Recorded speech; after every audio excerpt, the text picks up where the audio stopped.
gostaria muito de compartilhar contigo nessa noite sobre a visão bíblica da vida, a visão bíblica da vida.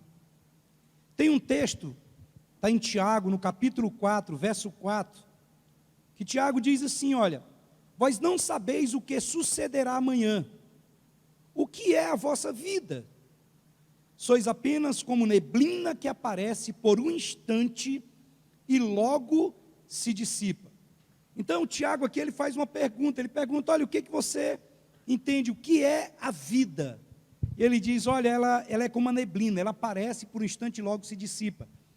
Então, os irmãos, de vez em quando, aparece cedinho aquela neblina, né? Mas daí a pouco tempo ela logo desaparece completamente. Atos capítulo 2, no verso 28, está escrito assim, olha, tu me fizeste conhecer os caminhos da vida e me encherás de alegria na tua presença. Tu me fizeste conhecer os caminhos da vida e me encherás de alegria na tua presença. Tem um salmo que diz, Senhor, ensina-me a contar os meus dias para que eu alcance um coração sábio. Quando Tiago, ele faz essa pergunta, o que é a vida? E eu quero que você reflita comigo nessa noite. Por quê? Porque o modo como nós enxergamos a vida, ela molda e define quem nós somos. Então, o que é a vida para você? Qual que é a sua perspectiva da vida? É muito importante nós termos esse entendimento, porque a nossa definição a respeito da vida, ela define a forma como nós viveremos e como nós vamos investir os nossos principais bens. Sabe, a forma como nós definimos a vida, a forma como nós enxergamos a vida, ela vai determinar como nós vamos usar o nosso tempo, como nós vamos usar os nossos recursos e como nós vamos aplicar os nossos talentos e a forma como nós iremos valorizar os nossos relacionamentos. A Bíblia nos ensina a visão que Deus tem da vida. A Bíblia nos mostra que a vida é um teste, a Bíblia nos mostra que a vida é uma atribuição temporária, e a Bíblia também nos mostra que a vida é uma incumbência de confiança. E eu quero falar contigo um pouquinho sobre a vida é um teste. Essa comparação aqui, ela é vista ao longo de diversas histórias por toda a Bíblia, e nós vamos ver continuamente pessoas que foram testadas quanto ao seu caráter, quanto à sua fé, quanto à sua obediência, quanto ao seu amor, quanto à sua honestidade, quanto à sua lealdade e tantas outras coisas. Há um texto em Tiago, capítulo 1, no verso 12, que diz assim, feliz é o homem que persevera na provação, porque depois de aprovado, ele receberá a coroa da vida que Deus prometeu aos que o amam. Feliz é o homem que persevera na prova, que persevera quando está sendo testado, porque depois que passar esse teste, depois que passar essa prova, a Bíblia diz que nós receberemos a coroa da vida que Deus prometeu para aqueles que o amam. Nós vamos ver ao longo das Escrituras várias pessoas que foram testadas e em alguma situação ela falhou, em outra situação ela foi aprovada. Nós vemos lá no Éden, Adão e Eva, eles falharam em seu teste de fidelidade a Deus. Preferiram dar ouvido à serpente do que ouvir ao Senhor. Mas nós vemos também que quando Abraão ele foi testado e Deus pediu o seu filho Isaque, ele foi aprovado. E porque ele foi aprovado, ele se tornou o pai de numerosa multidão. A Bíblia diz que até hoje todas as pessoas que se convertem, que aceitam a Jesus como Senhor e Salvador, são filhos de Abraão. Nós vamos ver Davi foi aprovado em diversas situações, mas Davi falhou no seu teste de fidelidade moral. Nós vamos ver pessoas como José. Imagine José naqueles testes que ele sofreu, quando foi vendido pelos seus irmãos, quando ele foi esquecido pelos seus amigos da cadeia, quando foi mandado embora injustamente, e tantas outras situações. Se José tivesse pisado na bola, José não somente não teria sido aprovado, como talvez toda a nação de Israel teria perecido. Por quê? Porque a nação de Israel, ela somente sobreviveu por causa da fidelidade de José, que depois pôde cuidar de toda a sua família e de toda uma nação no tempo de fome sobre toda a terra. O que falar de Daniel? O que falar de Jó? A Bíblia fala sobre esses homens que foram aprovados, que passaram em seus testes na vida. É muito importante nós entendermos que os testes que aparecem no dia a dia, sabe, todos eles desenvolvem, eles tanto desenvolvem como manifestam o nosso caráter. Então eu tenho esse entendimento de que a vida é um teste, que eu estou sempre sendo testado, então eu vou ter muito cuidado diante de cada situação. Eu vou ter muito cuidado quanto à minha reação diante das pessoas, quando alguém falar alguma coisa para mim, quando alguém agir de forma diferente comigo, sabe, talvez ninguém esteja vendo, mas qual vai ser a minha reação? Se tem uma coisa que eu tenho procurado melhorar muito, é no meu teste quando eu sou mal atendido por alguém. Se tem uma coisa que é extremamente difícil, é quando nós chegamos em determinado lugar e que alguém nos atende mal. Ou então quando nós chegamos em determinado lugar e o sanduíche demora demais, a pizza demora demais, e ali nós temos que ter muito cuidado. Muitas vezes eu fui desaprovado, mas entendendo que a vida é um teste, em muitas situações eu também fui aprovado e deixei o Senhor trabalhar na minha vida. Muitas vezes nós somos testados diante dos problemas que aparecem, diante dos conflitos que surgem, diante de perdas, diante de enfermidades, diante de decepções, até mesmo, sabe, ações muito simples no dia a dia, como de repente você pegar um papel que caiu dentro do banheiro, sabe, de repente você chegar e ajudar a organizar as cadeiras, de repente você ir numa comunhão na célula e ajudar com alguma coisa. Comunhão, esses testes são simples, mas que podem definir exatamente aonde nós vamos chegar e aquilo que nos será confiado. Às vezes nós temos a tendência humana de querer dar migué em muitas coisas. Só que esse migué ele é diante dos homens, porque diante do mundo espiritual, o mundo espiritual sabe, e diante dessas situações nós somos aprovados ou desaprovados. Nós não conhecemos todos os testes, todas as provas que existem, mas nós podemos prever algumas delas baseado na Bíblia. Nós seremos testados por Deus, por promessas que demoraram a chegar, promessas que foram retardadas. De repente você recebeu uma promessa e você não viu aquilo se cumprir. Como que nós vamos nos comportar diante disso? Talvez nós seremos testados diante de problemas impossíveis, de orações que não foram respondidas. Sabe, quantas vezes que nós fazemos questionamentos por que isso ou aquilo aconteceu? Às vezes uma crítica imerecida, às vezes um bom emprego pode ser um teste. Às vezes, não é somente coisas negativas, mas também coisas positivas.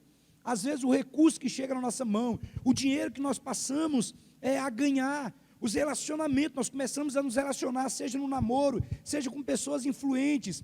Sabe, o modo como eu lido com todas essas coisas, o modo como eu lido exatamente com aquilo que o Senhor tem me confiado, pode ser um teste.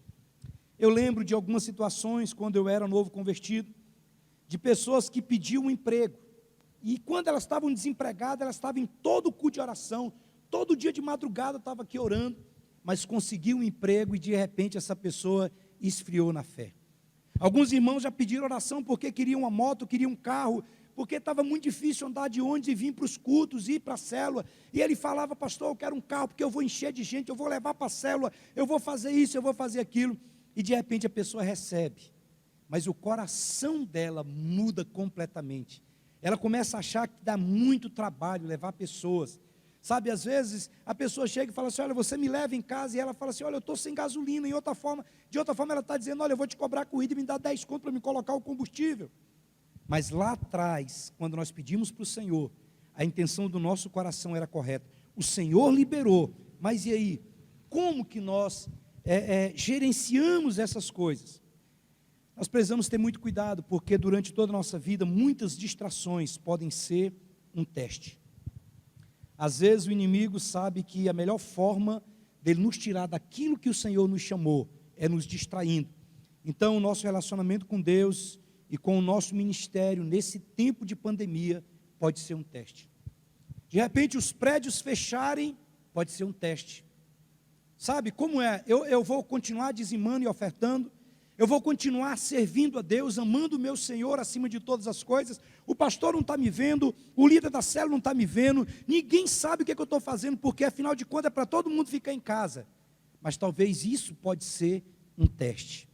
A forma como nós vamos entrar diante do Senhor no nosso secreto, se nós vamos continuar fazendo o nosso devocional, sabe, ou se nós vamos usar da desculpa que agora não pode se reunir no prédio e eu vou agora esfriar. Irmãos, nós temos visto tantas pessoas que não têm sido aprovadas nesse quesito. De repente, isso aqui que está vendo é uma peneirada para saber se a nossa fé está num prédio, está simplesmente em pessoas que estão ali o dia todo nos cobrando, ou se de fato nós nascemos de novo, e independente de qualquer situação, eu sei que eu sou igreja, eu adoro, eu busco o Senhor em qualquer que seja a situação. Uma vez que nós compreendemos que a vida é um teste, nós vamos começar a perceber que nada na nossa vida é insignificante, que tudo tem um valor, e o valor que nós atribuímos às coisas e às pessoas está diretamente ligado a esse entendimento. Então, o menor incidente ele é válido para o desenvolvimento do meu caráter, sabe, a qualquer coisa que aconteça pode demonstrar o meu amor e a minha dependência de Deus, e eu sei que algumas situações são difíceis, alguns testes são muito difíceis, sabe, outros talvez nós nem percebemos, de repente talvez só quando nós chegarmos na eternidade nós vamos perceber que muitas situações que nós passamos na nossa vida, era simplesmente um teste, para nos aprovar, para nos promover, ou para permanecermos estagnados. Agora eu preciso ter um entendimento que toda situação na minha vida, quando eu entendo que a minha vida é um teste, eu sei que todas situações têm implicações eternas. Eu costumo dizer que sempre há uma expectativa no mundo espiritual, de qual será a nossa reação diante de uma situação que acontece. Eu sempre imagino isso como um estádio lotado, e tem dois times ali jogando, e tem a torcida A e tem a torcida B, existem anjos e demônios, e dependendo da proposta indecente que aparece, do prato que é oferecido, da situação que é colocada, então eu posso usar, sabe, como alguém que nasceu de novo, ou como alguém que não está se preocupando. Algo muito simples, e talvez você tenha passado por isso. Eu comprei umas vitaminas ontem na farmácia, e ao tomar, né, principalmente a Laís falou que era muito ruim, e que não dava para tomar, e eu tinha comprado 5 caixas. Então hoje eu tive que ir comprar um medicamento e levei para fazer a troca. E o medicamento que eu peguei, ele custava R$24. E a vitamina que eu tinha comprado ontem, custava quase esse valor. E na hora de trocar, o rapaz falou assim, não, fica uma pela outra. Eu falei, olha, eu podia naquele instante, irmãos, é coisa pouca, mas nós temos que prestar atenção. Eu podia muito bem, tá bom, obrigado. Mas na hora, sabe, eu falei, olha, a mulher fez um desconto para mim ontem. E ela fez por R$18.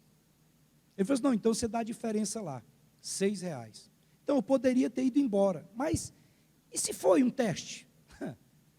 E se tivesse uma câmera escondida? Um dia eu escutei uma história de um pastor que entrou num ônibus naquela época que recebia, o cobrador mesmo que recebia, e o ônibus lotado, e o pastor deu o dinheiro, e quando passou, o cara voltou uma quantidade de dinheiro maior. E o pastor passou, e enquanto ele terminava de atravessar a roleta, ele pensou, isso aqui foi um milagre de Deus. Senhor sabe que eu estou precisando de dinheiro, e agora ver esse negócio aqui é bênção, isso aqui é milagre, é bênção. Mas aí ele deu mais um passo e falou, não, isso não está certo, esse rapaz que vai ter que pegar, vai dar diferença no caixa. E ele deu 3 passos e voltou, e falou para o rapaz, olha, você me deu o troco errado, você me deu dinheiro a mais. E aquele rapaz olhou para ele e falou assim, eu sei pastor, eu fiz de propósito, Eu visitei a sua igreja ontem, eu vi o Senhor pregando a respeito de honestidade. Aquele momento foi um teste. Aquele rapaz estava testando ele. E aquele pastor foi aprovado, porque teve uma atitude correta.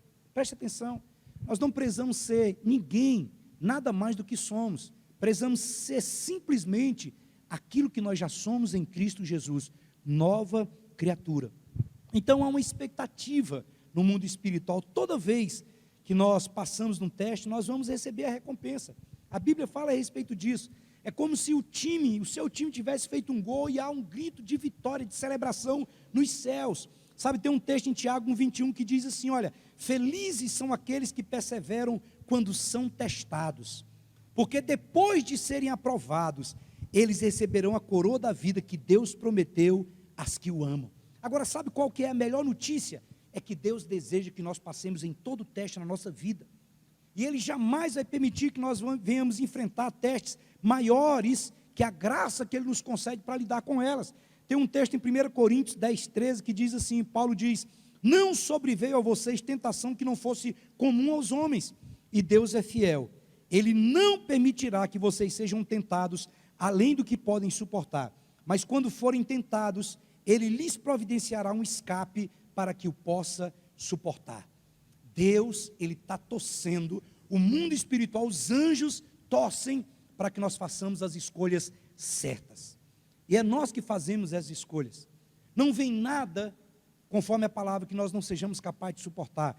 Deuteronômio, capítulo 30, verso 19, diz assim, olha, os céus e a terra tomo hoje como testemunha diante de ti, que eu te propus a vida e a morte, a bênção e a maldição. E ele encerra o versículo dizendo, escolhe, pois, a vida, para que vivas tu e a tua descendência. A cada instante, nós podemos estar sendo testados no namoro, podemos estar sendo testados no trabalho, podemos estar sendo testados no ministério, podemos estar sendo testados no mundo espiritual. Há uma exigência. E a forma como nós enxergamos a vida, nós sabemos que é simplesmente um teste, então nós sabemos que nós vamos vencer, nós vamos passar, que nós vamos crescer e novos níveis chegarão nas nossas vidas. Segunda comparação que a Bíblia faz a respeito da vida, que além da vida ser um teste, a vida é uma atribuição temporária. A vida é uma atribuição temporária. O salmista diz no Salmo 39, no versículo 4 e 5, ele diz assim, mostra-me, Senhor, o fim da minha vida e o número dos meus dias, para que eu saiba quão frágil sou eu. Deste aos meus dias o comprimento de um palmo, a duração da minha vida é nada diante de ti. De fato, o homem não passa de um sopro. Irmãos, outro entendimento que nós precisamos ter é que a vida é uma atribuição temporária. Nós viveremos no máximo aí 110 anos, 100 anos aqui na terra.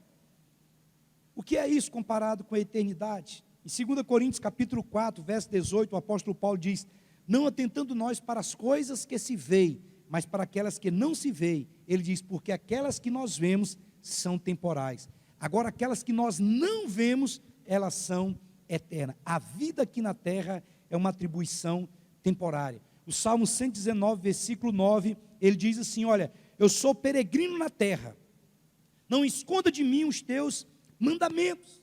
Então eu preciso ter clareza que a minha vida aqui ela é transitória, a minha vida aqui ela é breve, a minha vida aqui ela é temporária. E para nós vivermos, para que vivamos nossa vida aqui na terra da melhor forma possível, eu preciso ser movido pela eternidade. Eu não posso ficar apegado às coisas terrenas. Eu preciso voltar os meus olhos para Deus, buscar em primeiro lugar o reino de Deus, sabe, a sua justiça, e todas as outras coisas me serão acrescentadas. Isso não quer dizer que eu não vá conquistar financeiramente, isso não quer dizer, não significa que eu não vou fazer uma faculdade, que eu não vou ser alguém que vai ser de influência. Tudo isso é importante, tudo isso é bom, tudo isso é relevante, tudo isso tem o seu lugar. Mas primeiro de tudo, eu vou viver aqui na terra sabendo que ela é transitória, que ela é breve, que ela é temporária, e tudo que eu conseguir na minha vida vai ser agregado às coisas de Deus, para me poder implantar o reino de Deus. A Bíblia ela usa diversos termos para nos falar da nossa vida transitória aqui na terra. A Bíblia, além de peregrino, a Bíblia também fala que nós somos estrangeiro, a Bíblia fala que nós somos forasteiro, a Bíblia fala que nós somos estranhos, a Bíblia fala que aqui na terra nós somos visitante, que nós somos viajante, por aí vai. É por isso que de vez em quando alguém chega para nós, principalmente quando nós nos convertemos, e olha para nós e fala assim: você é muito estranho, cara. É porque nós não somos deste mundo.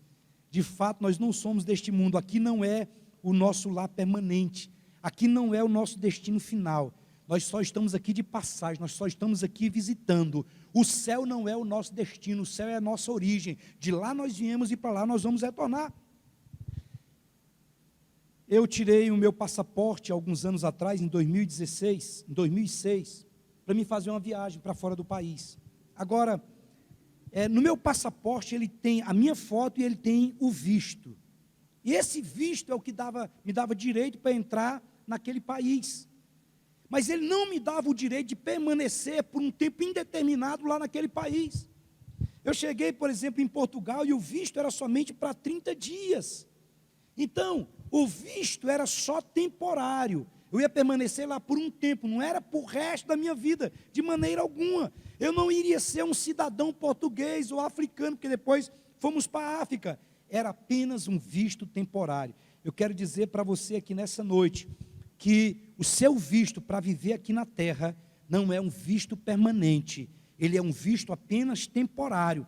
Em 1 Pedro, na primeira carta de Pedro, capítulo 2, verso 11, ele diz assim: amados, insisto em que, como estrangeiros e peregrinos do mundo, vocês se abstenham dos desejos carnais que guerreiam contra a alma. Nós estamos aqui, vivemos, moramos, trabalhamos, nos relacionamos, todavia eu preciso entender que os nossos valores e princípios, eles não são terrenos, eles são espirituais. Nós somos movidos pela eternidade. O Senhor colocou a eternidade dentro de nós. C.S. Lewis tem uma frase que ele diz: tudo que não é eterno é eternamente inútil. Mas a terceira coisa, a vida também é uma incumbência de confiança. O salmista, no Salmo 24, versículo 1, ele diz assim: ao Senhor Deus pertence o mundo e tudo o que nele existe. A terra e todos os seres vivos que nela vivem são dele. A vida é uma atribuição temporária, a vida é um teste, mas ela também é uma incumbência de confiança. A Bíblia diz que ao Senhor pertence o mundo e tudo o que nele existe. Todos os seres vivos que estão aqui pertencem ao Senhor. Então eu preciso entender que nós nunca, de fato e de verdade, possuímos qualquer coisa durante esse breve período nosso aqui na terra. Na realidade, segundo as Escrituras, nós somos apenas mordomos. Deus apenas nos empresta quando nós estamos aqui. Presta atenção, a terra já era propriedade de Deus antes que nós chegássemos nela. E Deus ele vai emprestar para outra pessoa depois de nós, depois que nós partimos daqui, que nós fomos arrebatados ou que nós morremos. Então, tudo que nós podemos fazer durante o tempo que nós estamos aqui na vida é desfrutar. Eu li uma frase que diz que nós viemos sem trazer nada, iremos embora sem levar nada, e durante o período entre que nós chegamos e que nós vamos embora, nós ficamos brigando por coisas que não é nossa, que nós nem trouxemos e nem iremos levar. Quando eu entendo que a vida aqui na terra é uma incumbência de confiança, então os meus valores, eles mudam. Eu passo a desfrutar de um outro nível no meu relacionamento com as pessoas, de tudo que eu vou fazer. Quando Deus criou Adão e Eva, Ele confiou a eles o cuidado da sua criação. Deus nomeou Adão e Eva como seus administradores, como administrador das suas propriedades. A Bíblia diz em Gênesis 1:28 assim, olha: e Deus os abençoou dizendo: tenham muitos e muitos filhos, espalhem-se por toda a terra e a dominem, e tenham poder sobre os peixes do mar, sobre as aves dos céus que voam no ar, e sobre os animais que se arrastam pelo chão. Tudo pertence ao Senhor. Nós somos apenas administradores daquilo que é dele. Nós somos apenas mordomo do que ele nos deu. O apóstolo Paulo fala em 1 Coríntios capítulo 4, verso 7, ele diz: vocês têm alguma coisa que não tenha sido dada por Deus? E se tudo o que vocês têm vem de Deus, por que vocês se vangloriam? como se tivessem realizado alguma coisa por si próprios. Então, tudo que nós temos vem do Senhor.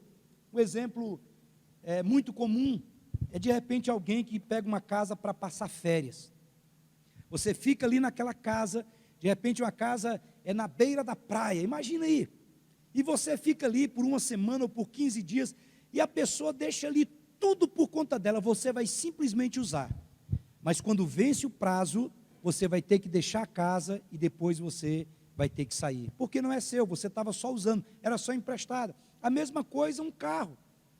Às vezes você pega um carro para fazer determinada coisa, para desenvolver determinada situação, mas depois você vai ter que devolver. Agora preste atenção. Como que você usa e como que você devolve? Se alguém te emprestou uma casa para você ficar lá por alguns dias, você vai quebrar tudo porque aquilo não é seu, porque é de outra pessoa. Se alguém te emprestou um carro, você vai devolver ele sujo, você vai devolver ele com um tanque vazio, porque afinal de contas ele não é seu, é só emprestado, é só alugado, você quebra ele, você faz de qualquer jeito. Então, saber que tudo que nós possuímos é apenas um empréstimo que Deus nos deu, muda os nossos valores. Porque quais são os valores, os nossos valores culturais? O valor cultural, principalmente nosso aqui, irmãos, do Brasil, é que se não é meu, se eu não sou dono, eu não vou ter cuidado. Então eu vou usar de qualquer jeito, não interessa se queima uma luz, não interessa se quebra um móvel, não interessa se estraga, não quero saber, não largue isso de mão aí, depois a pessoa arruma, ela se vira. Sabe, a cultura diz o seguinte, olha, você não é o dono, não precisa cuidar. Então, mete o pau, quebra, faz o que você tiver que fazer. Mas nós cristãos, nós vivemos por um padrão mais elevado, muito mais elevado. Se Deus é o dono, então eu vou cuidar da melhor forma possível. Se isso aqui é só empréstimo, se a minha vida, na realidade tem pessoas que, elas perguntam, pastor, eu quero dizimar, então quer dizer que 10% é de Deus? Na realidade, irmãos, não é 10% que é de Deus, é tudo que é dele. Na verdade, nós teríamos que pedir autorização para ele para usar tudo o que nós temos. A forma como nós vamos investir o nosso dinheiro, o que nós vamos gastar, nós teríamos que pedir autorização dele, porque é tudo dele. Ele deixa 90% do dinheiro que nós ganhamos conosco, e 10% nós devolvemos, mas é tudo dele. Então nós vivemos por um padrão mais elevado. Se eu entendo que Deus é dono de tudo, então eu vou entender, eu vou ter essa consciência na minha vida, eu vou viver entendendo que a minha vida aqui é simplesmente uma incumbência de confiança. O Senhor me confiou alguma coisa, então eu vou cuidar bem daquilo que Ele me deu. O Senhor me confiou uma família, eu vou cuidar da minha família.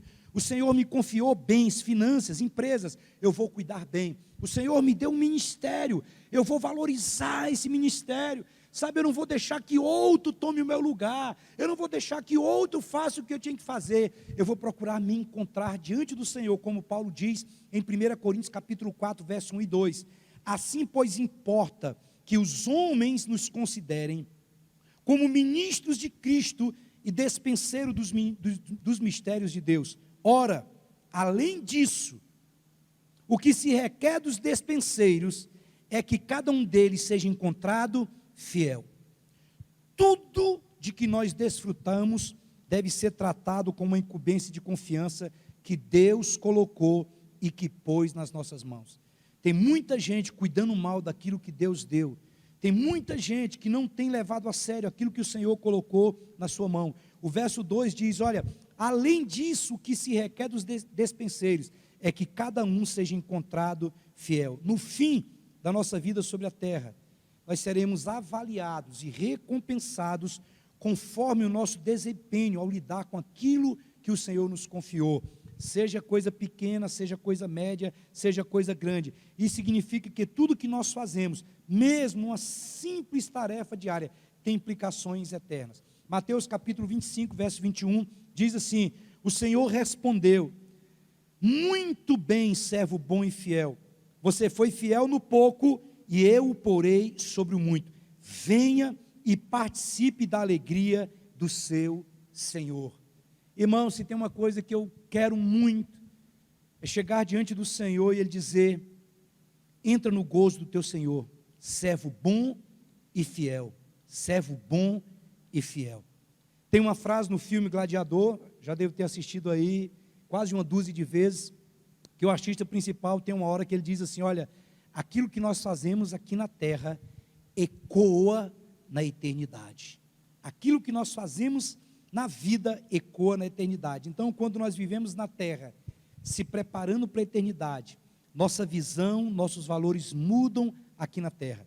É por isso que o apóstolo Paulo, em Filipenses capítulo 3, verso 7, ele diz, porque para mim, mas o que para mim era lucro, passei a considerar como perda por causa de Cristo. Olha o que Paulo diz, porque o que para mim era lucro, o que eu achei que era coisa muito boa, o que eu achei que era vantagem demais, eu passei a considerar como perda por causa de Cristo. E depois, mesmo no livro de Filipenses, Paulo vai dizer, porque para mim, o morrer é lucro, mas o viver é Cristo. Em 1 Coríntios 2,9, Paulo diz, mas como está escrito, nem olhos viram, nem ouvidos ouviram, e nem jamais penetrou em coração humano aquilo que Deus tem preparado para aqueles que o amam. Gostaria de convidar a equipe de louvor aqui à frente. Nós vamos viver para fazer exatamente aquilo que o Senhor deseja que nós façamos aqui na terra. Nós escutamos muitas pessoas falarem sobre herança e sobre legado. Herança é aquilo que nós deixamos, os bens, os pertences, mas legado é aquilo que nós deixamos nas pessoas. Isso é muito joia, mas eu creio que em se tratando de reino de Deus, é um objetivo muito pequeno. Sabe, uma utilização mais sábia do tempo é construir um legado eterno. Tem muitas coisas que eu vou fazer, tem muitas obras que eu vou fazer aqui na terra, que vai ser um legado que eu vou deixar nas minhas filhas, na minha família, em quem quer que seja, na igreja. Mas utilizar de maneira mais sábia o tempo que eu tenho aqui na terra, é eu construir um legado eterno, construir um legado eterno, é eu construir, é eu enviar pessoas para o céu, é eu implantar o reino de Deus aqui na terra, é eu ter um coração abrasado, porque muitas vezes o legado que nós queremos deixar aqui na terra é somente para nós sermos lembrados. Agora, nós não fomos colocados aqui na terra simplesmente para sermos lembrados quando nós partirmos. Nós fomos colocados aqui na terra para nós nos prepararmos para a eternidade. Uma das grandes perguntas que eu sei que é possível que o Senhor faça para mim e para você naquele grande dia, vai ser: o que você fez com aquilo que eu te dei? O que você fez com aquilo que eu coloquei nas suas mãos? O que você fez com a sua vida? Sabe, todas as dádivas, todos os talentos, todas as oportunidades, a energia que eu te dei, os relacionamentos, os recursos que o Senhor me deu e que Ele deu para você. Quando nós chegarmos diante dEle, o que é que nós vamos falar para Ele? Às vezes nós procrastinamos muito e nós falamos: não, vamos deixar para depois, mais na frente eu faço, né? Às vezes quando nós somos muito novos, nós falamos: não, quando eu tiver mais velho, aí eu vou investir mais, porque agora eu quero fazer o meu pé de meia. Talvez não dê tempo, mas talvez quando chegar lá na frente nós não tenhamos saúde suficiente, ou talvez quando chegar lá na frente as pessoas vão dizer: agora você está velho demais para fazer o que deveria fazer. Então, o modo como nós enxergamos a vida, ela molda, define quem somos e a forma como nós vamos viver. A vida é um teste, a vida é uma atribuição temporária e a vida é uma incumbência de confiança. E eu preciso entender que eu só tenho uma vida para viver, eu só tenho uma vida para queimar. E nós não sabemos, nós não temos como nós prever quantos anos teremos na vida na terra. Talvez uns serão 15, outros 30, outros 50, outros 60, nós não sabemos. Por isso é importante nós temos a nossa vida respaldada com atitudes que estão na palavra. Eu vou ser aprovado diante do Senhor. Às vezes eu não vou ver a situação somente como um embaraço, mas talvez é um teste, é uma prova para me ser levado a outro nível. Talvez, sabe, muitas coisas que chegam nas nossas mãos é exatamente um teste de confiança, uma incumbência de confiança. E eu, sabendo que a vida é uma atribuição temporária, eu vou viver desesperadamente 24 horas por dia para o meu Deus. Aquilo que tem que encher o meu coração e a minha mente todo o tempo é o Senhor. É o Senhor. É o Senhor. Feche os seus olhos aí onde você está. E você que está me assistindo, talvez você ainda não entregou a sua vida para Jesus como Senhor e Salvador. E talvez naquele grande dia você vai chegar diante do Senhor e o Senhor vai perguntar para você: o que foi que você fez com meu filho Jesus? Talvez você vai responder para ele: eu não tinha tempo. Ele vai dizer: olha, eu enviei pessoas para te convidar para a célula, eu enviei pessoas para te levar para o encontro, eu enviei pessoas para te convidar para um culto, mas você resistiu. O que foi que você fez com meu filho Jesus? E para você que já aceitou Jesus como Senhor e Salvador, todos nós nos foi dado algo. A Bíblia diz que para uns foi dado 5 talentos, para outros 3 talentos, mas para outro foi dado 1 talento. Para todo mundo foi dado alguma coisa. Eu não vou prestar conta com o meu Deus pelo talento que eu não tinha, mas para aquilo que foi confiado nas minhas mãos. Nós só temos uma vida para queimar. Eu quero te desafiar nesses dias a você queimar pelo Senhor. São dias diferentes que nós estamos vivendo. São dias de loucura que nós estamos vivendo. Às vezes nós não conseguimos orar, não conseguimos ler a palavra, nós ficamos todo embaraçados. Mas a Bíblia diz que o Senhor é a nossa fortaleza e a nossa rocha, e que Ele perfeitamente desembaraça todo o nosso caminho. E eu quero orar por você, e depois nós vamos cantar essa canção.